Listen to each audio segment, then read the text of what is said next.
Why you dey buy fake product, yeah? Make you dey careful, no go damage your life. You've got one life to live. Buy original. You should know where to go. The SOS.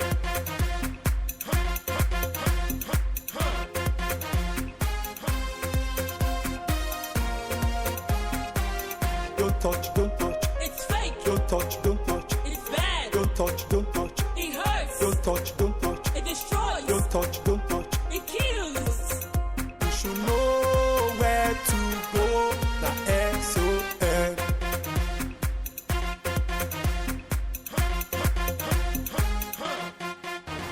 Standards Organization of Nigeria, improving lives through standards. What if you keep importing substandard products into Nigeria? We shall locate you and your warehouse, seize and destroy such products. Director General of the Standards Organization of Nigeria, Osita Aboloma Esquire, gave this assurance as the agency destroys substandard LPG cylinders and other products worth millions of naira.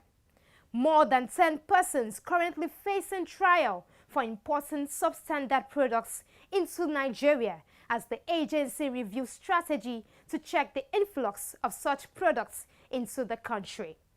A warm welcome to another interesting edition of the program, Africa's authoritative initiative on product safety and quality on television. Standard and You is brought to you by the Standards Organization of Nigeria. It comes to you every Monday at 6:30 p.m. on the network service of the NTA. Please accept the warm regards of the Director General of the agency, management and proactive staff of the Standards Organization of Nigeria. My name is Alimot Osifo. I'll be back shortly. As we speak, we still consider lubricants as life-threatening because it's the life wire of our movement, of our industrialization, of our economy. Anything that threatens the blood that these things use in running. And if we take it lightly, we're all going to be doomed together. And I sincerely beg that I won't be part of such a process. Choose life and live. Buy original. Be original. SON. Welcome back. We begin the program by telling you that the Director General of the Standards Organization of Nigeria, Osita Aboloma Esquire, has reiterated his commitment to protect Nigerians from fake and substandard products. He gave this assurance when the agency destroyed substandard LPG cylinders in Lagos. The reports. We have about 5,000 substandard LPG cylinders to be destroyed here today. Now, some of these are brand new, imported into the country. What makes them substandard is because they did not meet up with the required specification for LPG cylinders. And over there, we have some fairly used LPG cylinders over there. Generally, the lifespan of LPG cylinders is about 15 years. So, this is contraband. Bringing in fairly used LPG cylinders is contraband. The good news is that these cylinders you have over here will not find their ways back to the market, courtesy of the Standards Organization of Nigeria. Now I'll talk to the Director, Inspectorate and Compliance Engineer, Obiora Manafa. They failed tests, and some of them are out of approved specifications in line with the requirements of the standard. So we are here today to destroy all of them because we cannot allow them to get into the consumers. You know, there are potential dangers. You can, at times you hear about gas explosions, fire everywhere because of maybe bad cylinders. But gas fires can be caused by so many reasons. It's not only because of cylinders. Carelessness, poor handling, and so many reasons can also cause, gas fire. The LPG cylinders we have here, the standard does not allow for 12.5 kg cylinders to be used as camping gas. The maximum size allowed for camping gas is 6.25. Any cylinder that is above 6.25 is not allowed to be used as camping gas. So this cylinder here, this is a 12.5 kg. It's supposed to have a valve that has safety relief. It's a self-closing valve.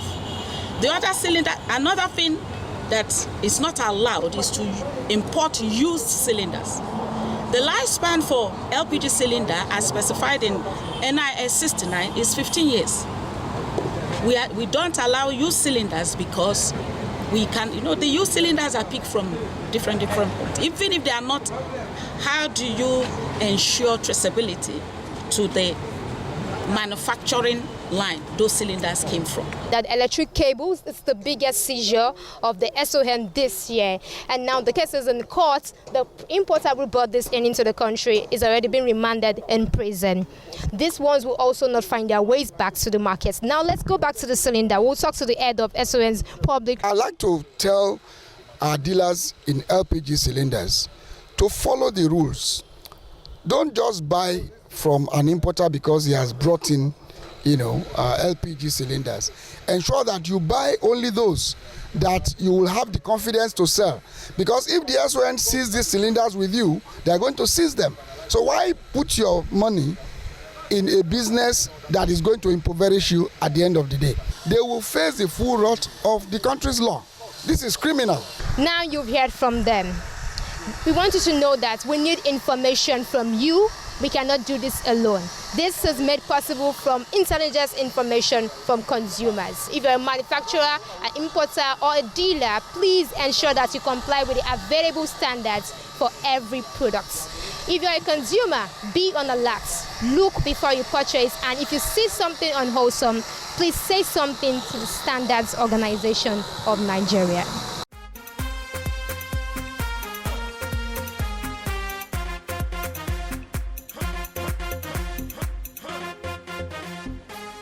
You are watching Standard and You, and thanks for being there.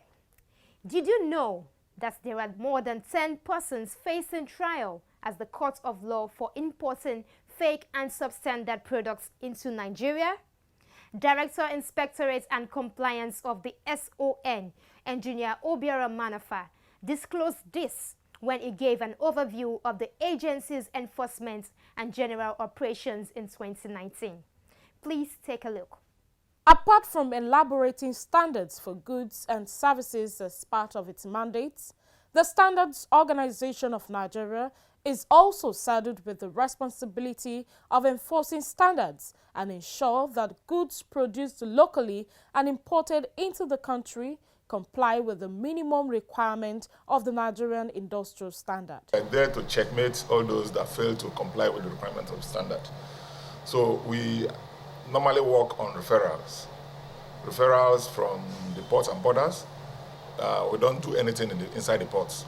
We have a department that carries out all those activities in the ports. Also, referrals from the labs.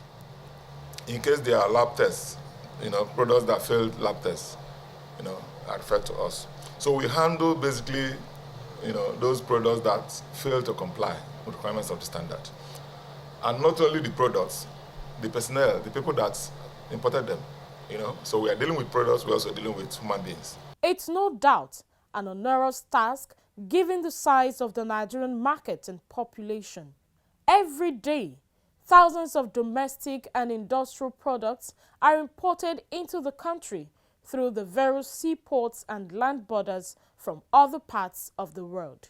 When you have a large group of people, there will always be some that are likely to want to abuse regulations. And there's therefore no question that there may be some manufacturers or some importers that are importing goods of substandard quality and perhaps dumping them in the country. Yes, indeed, the DG has highlighted what the organization is doing to try and limit that to a minimum. And indeed, we are very, very willing and ready to collaborate and support this process. Investigations by the Standards Organization of Nigeria revealed that the bulk of these products are either fake or substandard.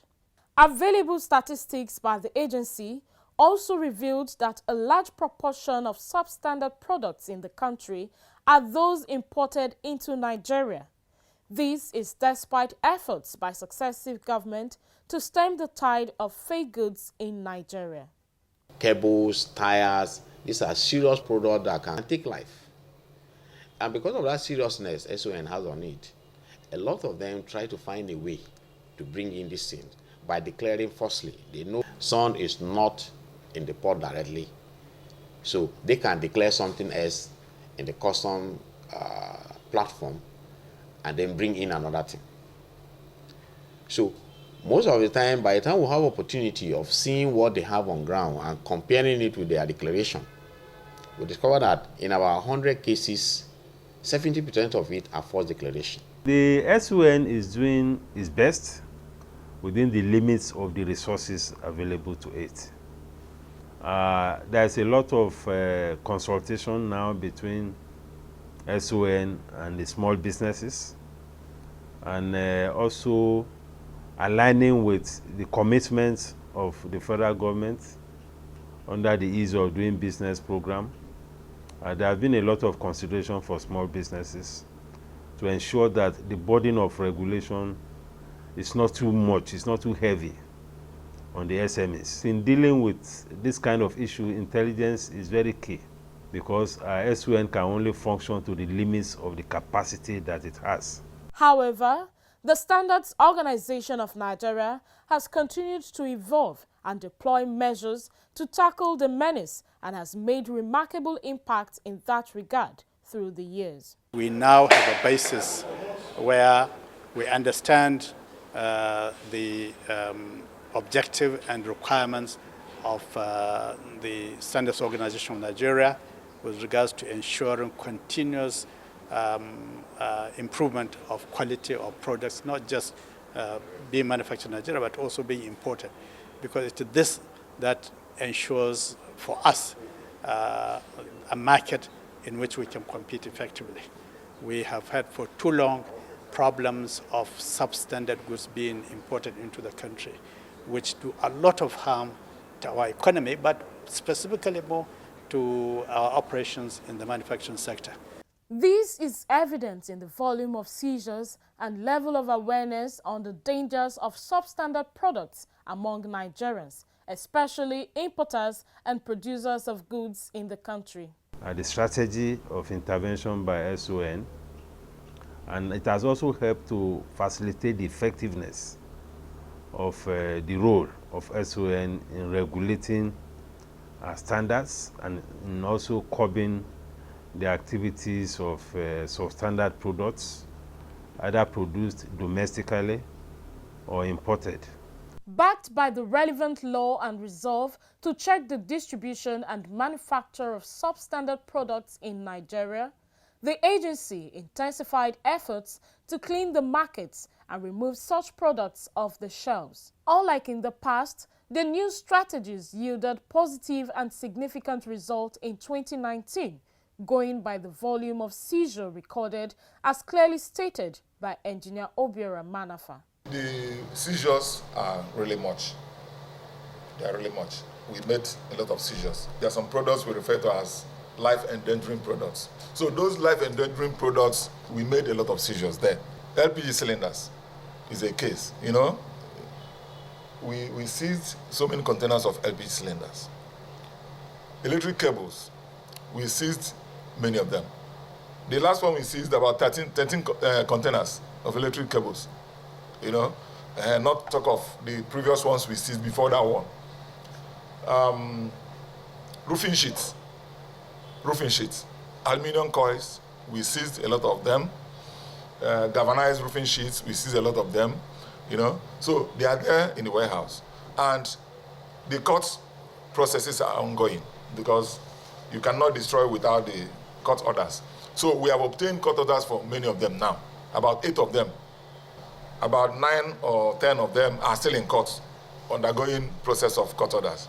So the volumes of seizures are high, you know, but it doesn't remove the fact that many importers are also complying now. From our efforts, many of them are complying. That's why I say we have reduced the volume of substandard products, you know, in the market because of our activities. We have more than 10 people now presently undergoing this process. Presently, some are under detention now, still in, you know, in prison. You know, some of them, the court reminded them, in prison that they should stay there So, it's the court that determines all these things. We have indeed sent somebody to jail. Yes, in Ondo State. We had a situation where the defendant forged one of our documents, and we did prosecute him successfully, and he's been sent to jail. Quite a number of our cases ongoing. A lot of them have made substantial progress, but it's a system that is a bit slow now, but ultimately justice will be served. Stakeholders, especially manufacturers of goods in the country, describe SON's enforcement this year as one that has continued to translate into increased patronage with positive impact on companies' bottom line. We see SON not as a regulator, as you are, because we see you more as a partner, because without SON, without a standard, we could not be good, because without a standard, there is no quality to be measured to. So our working is absolutely in connection with what SON is doing, and we collaborate in all areas. We see the visits from SON in our factories as a positive thing, because it helps to maintain a standard. With just barely 28 days to the end of the year, the Director General of the SON, Osita Boloma Esquire, disclosed that the agency is already reviewing its strategies and measures to develop capacity in line with emerging trends to track substandard products from the point of entry to their warehouses across the country. Sometimes we might decide to fine the corporate as a way of deterring them from embarking in such unwholesome activities. Ultimately, if it's life endangering, sometimes we'll have to take them to the law court, prosecute them, and make sure that they are convicted and sent to jail. People are now realizing that it does not pay to embark or engage in the dissemination of substandard goods. Aboloma pointed out clearly that the agency has invested significantly on modern quality infrastructure and human capital development to deliver on its mandates in the most efficient and effective ways.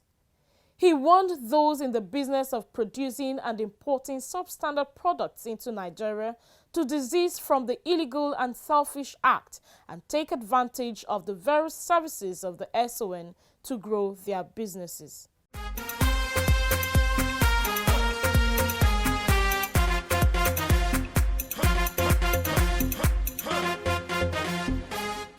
Standard and you reaching you on the network service of the NTA. Don't forget, our transmission time is 6:30 p.m. every Monday. Professionals in laboratory analysis under the auspices of the Institute of Public Analysts of Nigeria met in Lagos to examine emerging technologies to tackling the many challenges faced by operators in that sector. Here are details of the 28th mandatory continuous professional development workshop by the Institute in Lagos. Inadequate knowledge, lack of competence and obsolete equipment were some of the problems which participants at this workshop identified as factors hampering the delivery of efficient and effective service in the industry.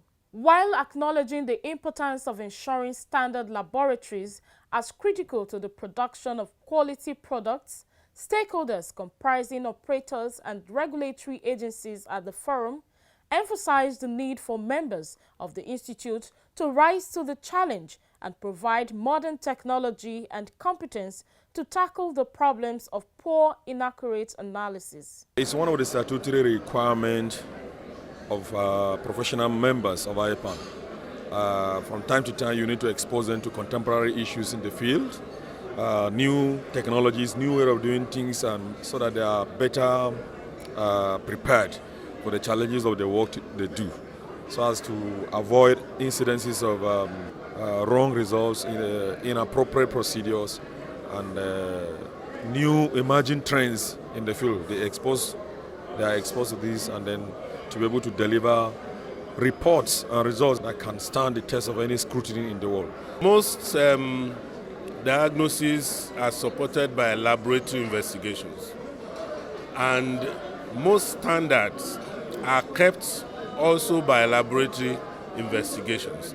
So if we don't have very good standard lab, then we will not be able to keep those standards and will not be able to make correct diagnosis that the clinicians or the industrialists will use, or that the standard regulating agents will use as benchmark to determine which laboratory, what devices or what drug or what agents are good for consumption in the public. Director General of the Standards Organization of Nigeria, Osita Bolama Esquire, who was represented at the forum, praised the foresight of the institute at tackling the problems. He described the event as timely in the face of the recently signed African Continental Free Trade Agreement by Nigeria. The management and staff of Institute of Public Analysts of Nigeria, IPAN, for putting up such a workshop. This, to me, is a confederation of relevant stakeholders and captains of industries in the laboratory analytical sphere to discuss pertinent issues as they affect the sector. I consider the theme of the workshop, Contemporary Analytical Laboratory Practice, Overcoming Sectorial Challenges, both timely and appropriate in light of the current developments in the national economy, which borders on rejection of some of our agro-allied products, international acceptance of laboratory test certification of some products, acceptance of relevant standards for products intended for export. These challenges and many more are confronting different sectors of the economy in previous years. Putting all these issues in proper perspective, in the long run will open opportunities for us all as major players, because we'll begin to build confidence and competencies in our laboratories. More and more of our laboratories will continue to attain accreditation and international recognition. The issue of technical barriers to trade, especially on agro-allied products, will be a thing of the past.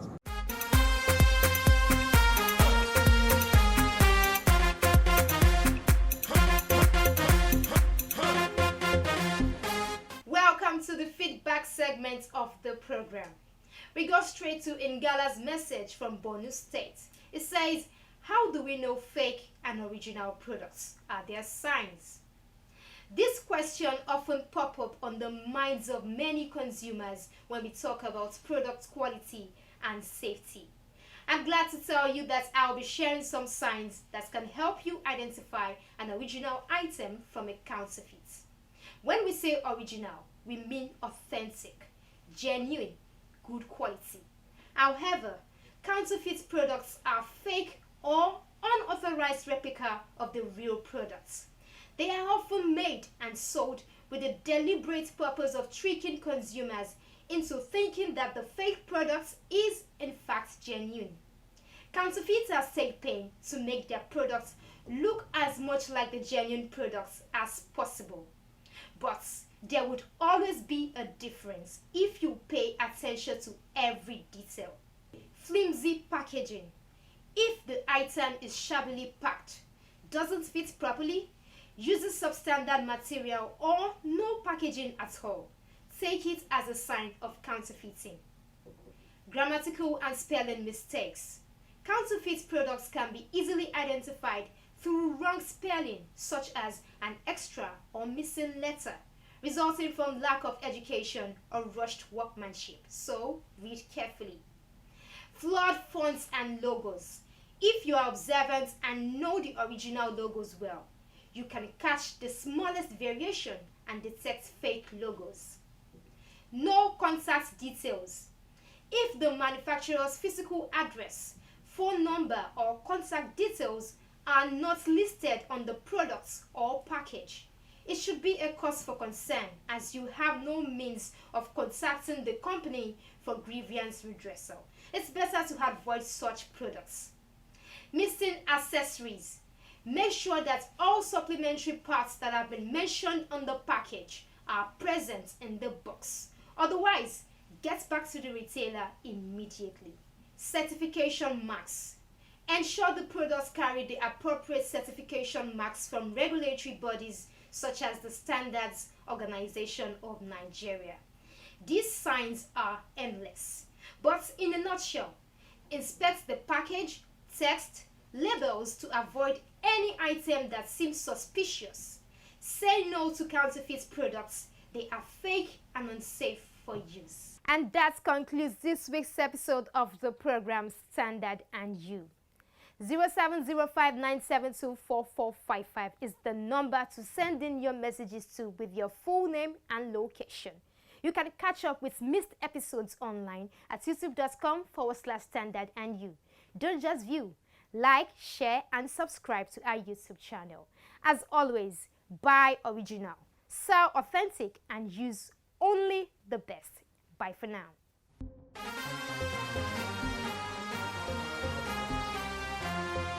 Why you dey buy fake product make you dey careful, no go damage your life. You've got one life to live.